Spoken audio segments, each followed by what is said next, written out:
just a few little thumbs up on things you need to know before you go out to our properties. You do want to be welcome to come back. You know you're being rated by the property owners while you're out there, because we only want the best hunters to be out there. So when you go out there, don't get out there all gung-ho and jump out of your car, rifles in hand, ready to go to it. Speak to the property owner. Take your time. Learn the property from the property owner. Ask all your questions while you're first arriving at the property, and let them know that you're there to help them help control the feral animals on the property that they've got. Ask them every question that you can think of, because the more questions you ask, you know you're not going to get in trouble because you've done the wrong thing, because you've already asked the question to start off with.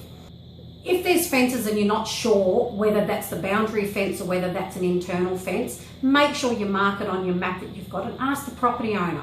Better still, when you're going out and around and you've got your map with you, get your GPS and mark your GPS points on your map, and that way you always know where you are and where you know your boundaries are. If in doubt, don't cross the boundary.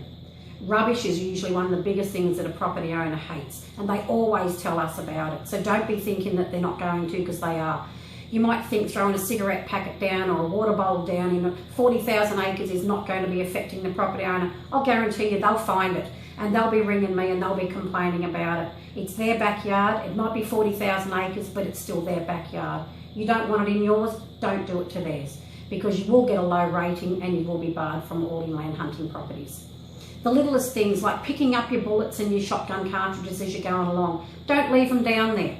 Don't throw your cans in the fire to burn. They don't burn properly. The cattle and the sheep and whatever they've got there do come along. They get very inquisitive. Not only do they cut their mouth on everything, they cut their feet on stuff. Make sure you pick up your rubbish. If it's combustible, so if you've got your cardboards or your papers, sure, burn them. But all your other stuff, throw in a bag. Ask the property owner what they want you to do with your rubbish. Every one of my hunters normally ask the property owner when they're there, next time we come, can we book straight through you? And the answer's always going to be the same. You're more than welcome to come back to the property, but you have to ring Kerry and the girls at Inland Hunting Properties. Some of them are really starting to get cranky about this because they are contracted to us. So they're saying to us that if anybody asks them that next time, they're going to bar you. So just be aware, this is a business and they are contracted to us. So don't bother asking the question, because the question will be no. I know this might sound like it's a lot of no-nonsense rules for you guys, but it's not. We want you to go out there. We want you to have the best possible opportunity of hunting on any of our properties and keep coming back year after year after year, like many have been doing since 1992. And it's only by just pointing out these few simple rules that's going to make you have the best time and make it safer for you out there.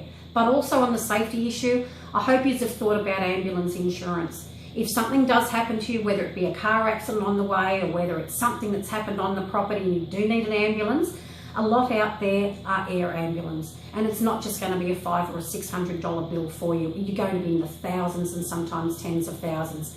And for something like $80 or $100 a year to do in an ambulance fund, really think about doing it before you go out there, because it really, really is a necessary thing to do. I hope you have a great time hunting through Inland Hunting Properties, and we'll see you heaps of times.